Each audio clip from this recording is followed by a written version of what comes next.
사도신경으로 신앙 고백하시겠습니다. 전능하사 천지를 만드신 하나님 아버지를 내가 믿사오며 그 외아들 우리 주 예수 그리스도를 믿사오니 이는 성령으로 잉태하사 동정녀 마리아에게 나시고 본디오 빌라도에게 고난을 받으사 십자가에 못 박혀 죽으시고 장사한 지 사흘 만에 죽은 자 가운데서 다시 살아나시며 하늘에 오르사 전능하신 하나님 우편에 앉아 계시다가 저희로서 산자와 죽은 자를 심판하러 오시리라. 성령을 믿사오며 거룩한 공예와 성도가 서로 교통하는 것과 죄를 사하여 주시는 것과 몸이 다시 사는 것과 영원히 사는 것을 믿사옵나이다. 아멘. 502장 찬송하시겠습니다.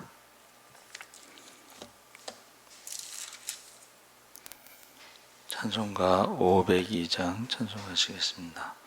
빛의 사자들이여 어서 가서 어둠을 물리치고 주의 진리 모르는 백성에게 복음의 빛 비춰라. 빛의 사자들이여 복음의 빛 비춰라. 죄로든 맘 밝게 비춰라. 빛의 사자들이여 선한 사역 위하여 힘을 내라. 주 함께 하시겠네. 주의 크신 사랑을 전파하며 복음의 빛 비춰라. 빛의 사자들이여 복음의 빛 비춰라. 죄로든 맘 밝게 비춰라. 빛의 사자들이여 주님 부탁하신 말씀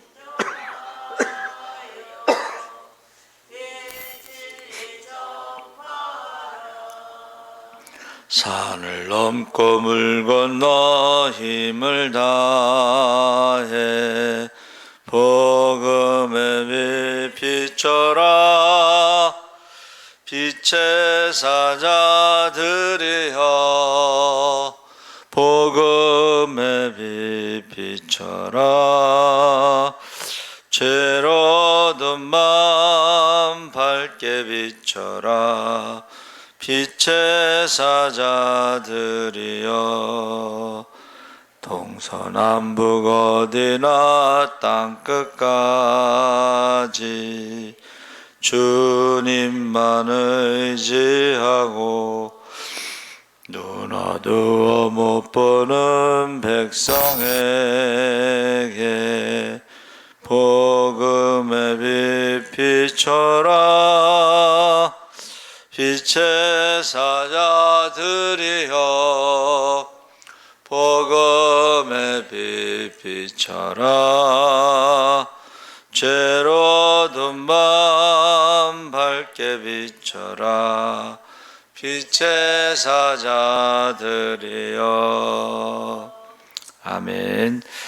하나님 말씀은 에베소서 5장 8절에서 14절까지 말씀을 교독하겠습니다. 신약성경 315쪽에 있습니다.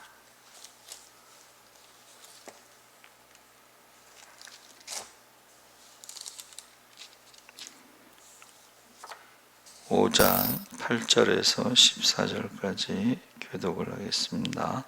너희가 전에는 어둠이더니 이제는 주 안에서 빛이라. 빛의 자녀들처럼 행하라.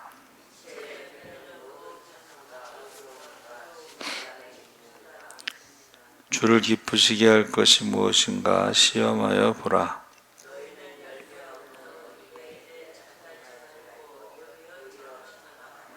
그들이 은밀히 행하는 것들은 말하기도 부끄러운 것들이라.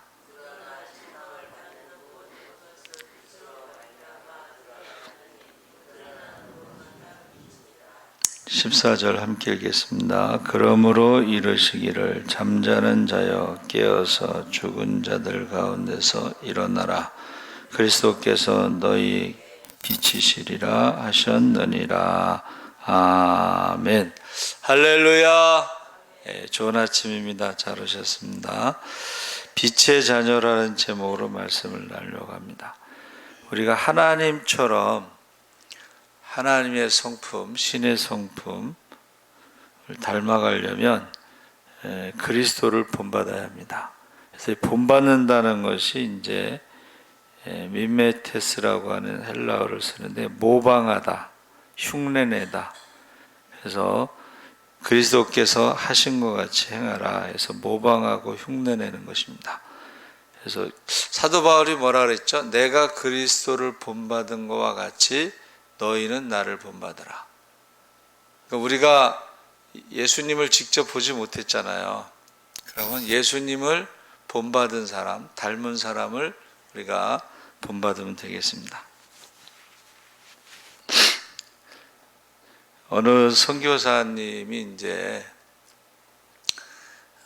가서 선교를 하는데 예수님에 대해서 설교를 하는데 갑자기 그 선교지에 있는 그 원주민들이 우리가 그 지금 선교사님이 설교하신 그 예수님 닮은 사람을 봤다고.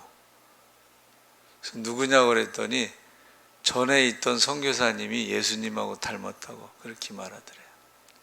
그래서 저희 교단에서도 그 지역에서 성자라고 불리는 목사님들이 계셨어요. 그래서 저희는 이제 성결을 강조하기 때문에 성결교회니까 성결을 강조하잖아요. 근데 그 성결이라는 것이 무슨 착하게 산다 이런 것보다도 그 지역에 있는 가난한 사람들을 돌보는 그런 목사님이 계셨나 봐요. 그래서 안 믿는 사람들도 그 목사님을 성자라고 불렀다. 그런 이야기가 있습니다. 그래서 우리 음성에 가면 꽃동네가 있잖아요. 그 꽃동네에서도 원래 그게 천주교 재단에서 이제 신부님들이 관리를 하는데 원래는 그 신부님이 한 게 아니고 그 최부자라는 부잣집 아들이 일제시대 때 이제 시베리아로 끌려가서 탄광 같은 데서 일하고 뭐 그러다가 돌아왔는데 이제 장애가 있는 거예요. 잘 걷지도 못하고 눈도 잘 안 보이고. 그래서 이제 국어를 하는데 이 국어를 하는 사람이요 아주 열심히 국어를 해요. 그래서 이제 신부님이 따라가 본 거예요. 어디 가나 다리 밑에 구걸하지 못하는 사람들을 거지들을 먹이는 거야. 그래서 그 사람이 한 유명한 말이 얻어먹을 힘만 있어도 하나님의 은혜입니다.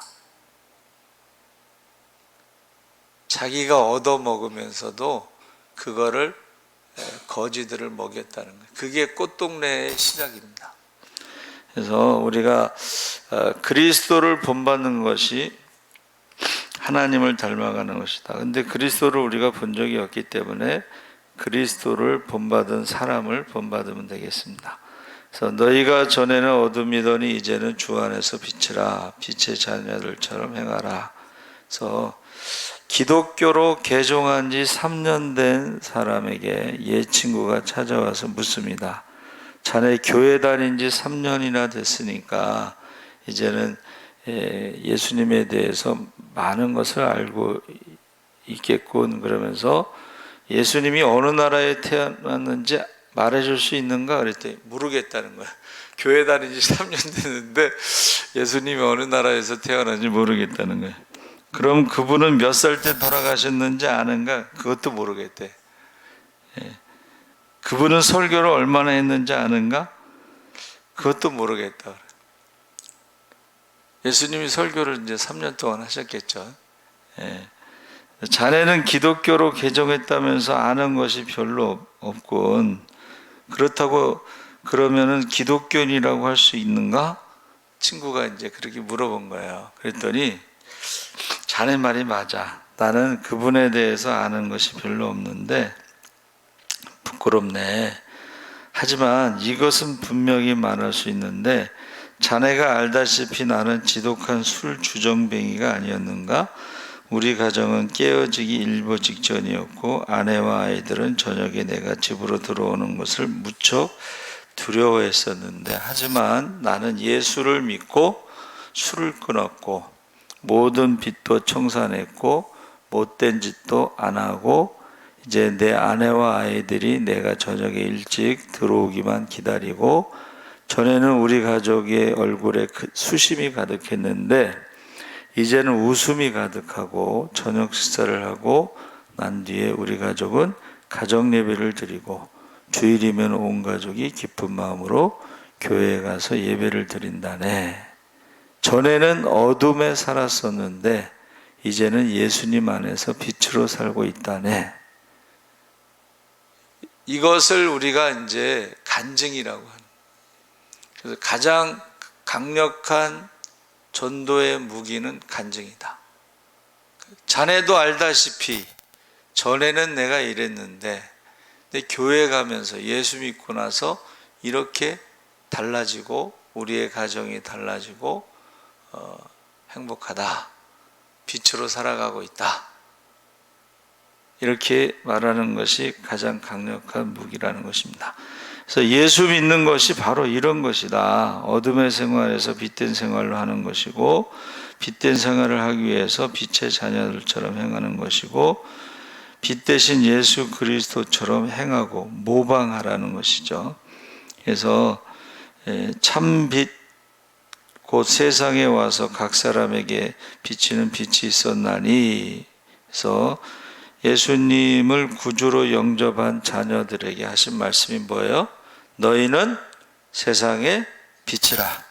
빛의 자녀들처럼 행하라. 그래서 이 빛이라고 하는 것은 어둠 속에서 길을 찾게 해주고 방향을 제시해주고 칠흑 같은 밤바다에서는 방황하는 배에게 등대불이 생명이고 구원이 되는 것입니다. 하나님의 진리 등대. 그 바닷가에서 무디 목사님이 부흥회 하다가 만든 그 찬송가 가사예요. 그래서 마태복음 5장 14절 15절에 너희는 세상의 빛이라 산 위에 있는 동네가 숨기우지 못할 것이요 사람이 등불을 켜서 말 아래 두지 아니하고 등경 위에 두나니 이러므로 집안 모든 사람에게 비추느니라. 이같이 너희 빛을 사람 앞에 비치게 하여 저희로 너희 착한 행실을 보고 하늘에 계신 너희 아버지께 영광을 돌리게 하라. 지금 우리가 여러분 회개하라 천국이 가까웠다 이 말씀은 죄의 밤이 어두워서 성문이 닫혔고 이제 좁은 문으로 들어가야지 살 수가 있다는 뜻입니다. 그러니까 예수님이 오셔서 제일 먼저 회개하라 천국이 가까웠다. 세례요한도 마찬가지. 그러니까 그때부터 이미 성문이 닫혔다는 거예요. 그러면 좁은 문으로 들어가야지 살 수가 있다는 거예요. 근데 욕심을 내려놔야 돼. 몸만 들어갈 수가 있어요. 이게 성지순례 가면 좁은 문이 있는데 이게 한 문의 한 절반 정도 좁아요. 저 같은 사람은 뚱뚱한 사람들 가기가 불편해. 여러분, 우리가 예수 믿으면서 좀 다이어트를 해야 돼요. 욕심을 좀 내려놔야 돼. 그거를 욕심을 버리지 못하는 사람은 좁은 문으로 들어가지 않고 밖에 있다가 강도 만나서 죽게 됩니다. 그러니까 지금 죄의 밤이 깊어가고 있는데 지금 생각해 보세요. 지금 예배 교회가 한 10,000개가 문을 닫았는데 범죄가 한 2-3배는 늘어난 것 같아. 흉악 범죄가. 그래서 우리나라 시작할 때서 사람들이 그랬어요. 교도소 10개 짓는 것보다 교회 하나 세우는 게 낫다고 그랬거든. 우리 지금 반대로 하고 있죠. 예. 교도소를 10개 짓고 교회를 10,000개를 지금 문을 닫게 했어요. 우리나라에 소망이 있는가? 여러분, 부자에게 소망이 있는가? 학자에게 소망이 있는가? 다른 종교에 소망이 있는가? 다른 종교는 사실은 전도를 하지 않습니다. 그렇죠? 예. 그런데 만약에 1200만이라고 옛날 숫자 같은데 1200만이 하나의 등불이 돼서 1200만 개의 등불이 켜진다면 얼마나 밝겠어요? 여러분, 이 가로등이 어떻게 해서 생긴지 아세요? 가로등이 예수 믿는 사람이 밤에 사람들이 길이 어두우니까 넘어지고 그러니까는 자기 집 앞에 등불을 이렇게 걸어 놓은 거예요. 근데 그 등불을 걸어 놓으니까 이제 넘어지는 사람이 없잖아요. 그래서 예수 믿는 사람들이 너도 나도 자기 집 앞에 등불을 걸어 놓은 것이 가로등의 시작이에요. 그러니까 예수 믿는 사람이 가로등을 걸고 시작했다는 걸 잘 모르잖아요, 세상 사람들은. 그러니까 우리가 전도할 때 그런 얘기를 해야 되는데, 내가 등불이 돼야지 그런 말을 할 수가 있는 거예요. 그렇죠? 저희 교회는 십자가 탑이 없잖아요. 목사님, 왜 우리 교회는 십자가 탑이 없어요? 십자가 탑 세웠다가 비가 오고 누수가 되면 교회 탓을 해요. 그래서 우리 십자가 탑을 안 세우고 집사님이 걸어다니는 십자가입니다. 그러니까 우리 성도들 한 명 십자가 탑 위에 하나 세워놓은 것보다 모든 성도들이 걸어다니는 십자가로 밤에 등불을 켜면, 여러분이 가로등이 되면 많은 사람들이 안전하게 길을 갈 수 있다는 거예요. 할렐루야. 예, 그래서 우리는 1200만 성도들이 바로 등불이다. 그러므로 이르시기를 잠자는 자여 깨어서 죽은 자들 가운데서 일어나라. 그리스도께서 내게 비치시리라. 자는 잠에서 깨어 빛을 발해. 그래서 사망의 잠에서 깨어서 우리가 빛을 발하지 않으면 많은 사람들이 고난을 당할 수가 있다고 했습니다. 그래서 빛의 자녀처럼 하는데 그 그리스도의 삶의 특성은 모방이라고 그랬죠. 그래서 예수님의 삶에 3가지 특성이 있는데, 빛의 자녀라는 것을 우리가 성령의 열매로 해석을 해서 성령의 열매에 3가지 빛의 열매가 나타난다, 그렇게 말하고 있습니다. 그래서 첫 번째는 착하게 살아야 된다. 3대 특성, 인생의 어떤 3대 특성, 예수님의 모습에 첫 번째가 착하게 살아야 된다. 예수님은 모든 악독에 반하여 선하시다. 예수님께서 성령과 함께 하심으로 이 세상의 모든 사람들보다 도덕적으로 우월하시고 성품을 그 선이라고 했다. 그러니까 사람들이요, 예수님의 산상수훈을 가지고 너무 수준이 높으니까 그것을 사람으로는 그것을 실천할 수 없다, 이렇게 말을 했어요. 안 믿는 사람들이 그렇게 얘기했어요. 산상수훈은 윤리적으로 도덕적으로 너무 수준이 높다. 그런데 예수님이 그렇게 사셨기 때문에, 본을 보여셨기 때문에 우리도 모방, 흉내를 내면서 닮아가야 된다는 것입니다. 그래서 이사야의 예언처럼 마태복음에서도 이사야의 예언을 인용해서 마태복음 12장 19절 20절에 그가 다투지도 아니하며 둘레지도 아니하며 들레지도 아니하며 아무도 길에서 그 소리를 듣지 못하리라. 상한 갈대를 꺾지 아니하며 꺼져가는 심지를 끄지 아니하기를 심판하여 이길 때까지 하리니. 그래서 착하게 살아가는 것이 이제 이사야의 그 예언을 인용하면 다투지 않는다, 싸우지 않는다, 폭력을 사용하지 않는다. 그래서 우리가 전도하다 보면 이 교회에 대해서 이제 부정적인 어떤 경험이 있어서 그런지 예수쟁이들이 쌈쟁이라고, 교회 안에서도 서로 싸우고 비난하고 시장에 나와도 싸운다. 그래서 각 교단에서 총회할 때요, 총회하기 전에 반드시 성찬식을 하는데 그 성찬식이 싸우지 말라고 하는 거예요. 싸우지 말라고. 그래서 어느 교회는 이제 선거하다 보면 총회장 뽑다 보면 이제 돈도 오고 가고 뭐 별짓을 다 하잖아요. 그래서 제비뽑기로 총회장을 뽑는 교단이 있어요. 그러면 돈 주고받을 것도 없고 싸울 필요도 없어. 그렇죠? 사실은 제비뽑기가 성경적이라고 저는 생각을 합니다. 자, 착하게 살아가는 예수님의 모습은 다투지 않는다, 싸우지 않는다, 들레지도 않는 것은 큰 소리 치지 않는다. 예수쟁이들은 말쟁이다 하면서 우리가 어떤 분이 그 얘기를 했어요. 수원역전 앞에서 어떤 교회가 전도를 하는데 큰 소리로 예수 안 믿으면 지옥 갑니다. 이거는 겸손한 태도가 아니고, 겸손한 언어가 아니고 좀 폭력적이고 공격적으로, 사람들이 아침에 출근할 때 예수 안 믿으면 지옥 갑니다 그러면 기분이 좋을까요? 나쁠까요? 나쁘죠. 심지어는 이제 손가락질 이렇게 손가락질하면서,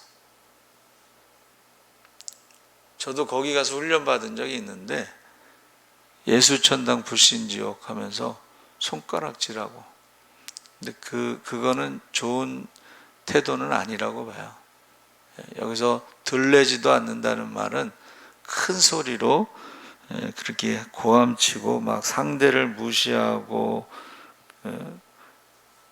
협박하고 뭐 그렇게 하면 안 된다는 거예요. 세 번째는 상한 갈대와 꺼져가는 심지를 끄지 않는다. 연약한 자들에 대해서, 양로원에 소외된 노인, 고아원의 아이들, 영화원의 아기들, 버려진 아기들, 장애인들, 병든 자들, 재난 중에 있는 자들, 가정의 문제로 골치를 앓는 사람들, 소년, 소녀, 가장 등 주변에 약하고 불쌍한 소외된 사람이 있는데 그 사람들에 대해서 관심을, 예수님께서 공생의 기간 동안에 제일 많이 하신 게 병든 자를 고치신 거예요. 하루 종일 아침부터 저녁까지. 그러니까 우리가 교회도 예수님을 닮아가야 된다는 것입니다. 그래서 어떤 분이 중국에서 온 교포인데 무임금 출국 시에 눈물을 보면서 우리 사회가 너무도 악함을 보았습니다. 우리에게 약자를 불쌍히 여기는 마음이 부족합니다. 주님의 불쌍히 여기는 마음을 본받게 하옵소서. 그래서 우리가 외국인 노동자들이 많잖아요. 근데 사람 취급도 안 하고 사람 대접도 아니고 잠자는 곳도 없고 먹는 것도 없고 임금도 안 주고 심지어는 때리고, 이거요 하나님 앞에 가서 회개해야 됩니다. 너희 가운데 지극히 작은 자에게 한 것이고 나에게 한 것이라 했는데 그 작은 자들 중에 외국인이 포함 안 된다고 생각을 하면 안 되죠. 그러니까 예수 믿는 사람들이요, 자기는 주일날 교회 가면서 다른 일꾼들은 일 시키는 사람들 있잖아요. 그거는 하나님 앞에 가서 회개해야 돼. 성경에는 자녀서부터 시작해, 가족부터 시작해서 남녀 종들, 심지어는 동물들까지도 쉬게 하라고 그랬잖아요. 그래서 이게 분명하게 우리에게 말씀하신 거예요. 예수님을 닮아가야 된다는 것을 우리에게 말해주고 있습니다. 그래서 교회 이제 협의회에서 고독사 하는 사람들을 교회에서 돌보자. 그런 이제 운동이 일어나고 있는데, 고독사 한다는 게 참 얼마나 비참해요. 그렇죠?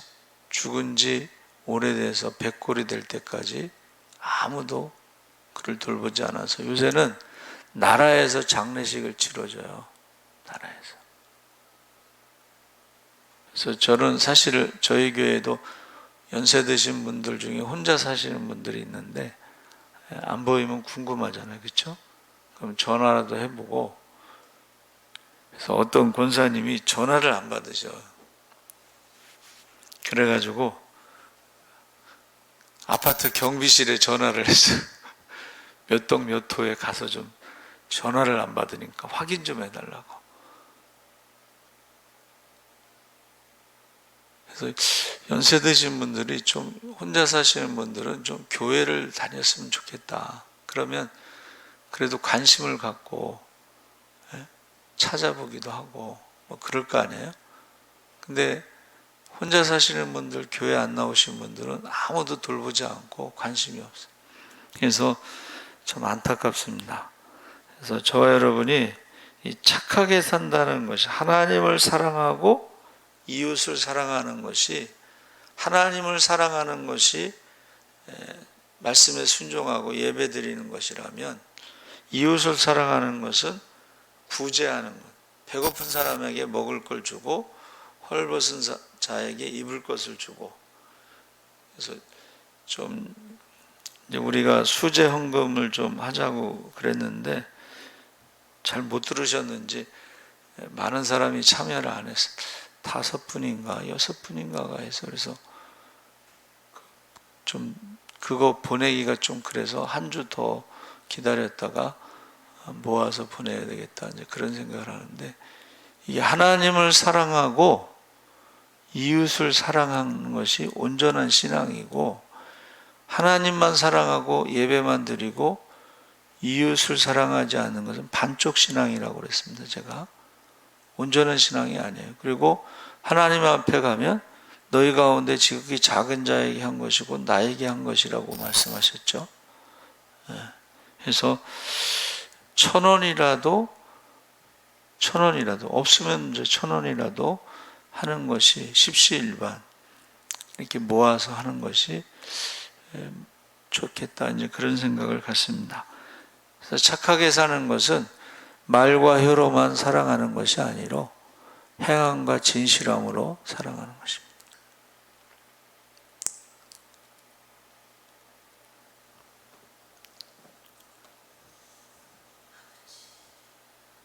침례교단에서 제일 큰 게 목사님으로 부임하신 분이 미국에서 이제 목회를, 개척교회, 작은 교회 선배가 하다가 그만둔 교회를 섬기는데, 거기에서 연세 드신 그 남자 노인이 깡통 있죠? 알루미늄 깡통 같은 거, 그거 주워가지고 건축원금을 해서 교회를 건축했다는 간증을 하시더라고. 그 깡통 그거 얼마나 되겠어요? 그런데 그것을 감동을 주니까 다른 사람도, 야, 깡통 주워서 건축원금 했는데, 다른 사람들이 감동을 받아서 이렇게 건축을 했다는 거예요. 그래서 저와 여러분도 기도하실 때에 지금 수재로 지금 그 사람들이요, 농경지와 집과 이게 없으니까는 어떻게 다시 시작할 수 있는 힘이 없어요. 나라에서도 물론 도와주겠지만 교회에서도 이렇게 십시일반 지금 돕기로 했습니다. 여러분 기도해 주시기 바랍니다. 살아계신 하나님 아버지, 감사합니다. 빛의 자녀처럼 우리가 주님을 닮아가게 하여 주시옵소서. 우리 주님께서 이 땅에 오셔서 착하게 착한 일을 하셨다고 그랬습니다. 베드로의 설교처럼 성령이 그에게 임하여서 가난한 자들에게 아름다운 소식을 전하고 착한 일, 병든 자를 고치시고 상한 자를 위로하시는 착한 일을 많이 하셨다고 베드로가 고백했습니다. 많은 사람들이 교회를 보고 착한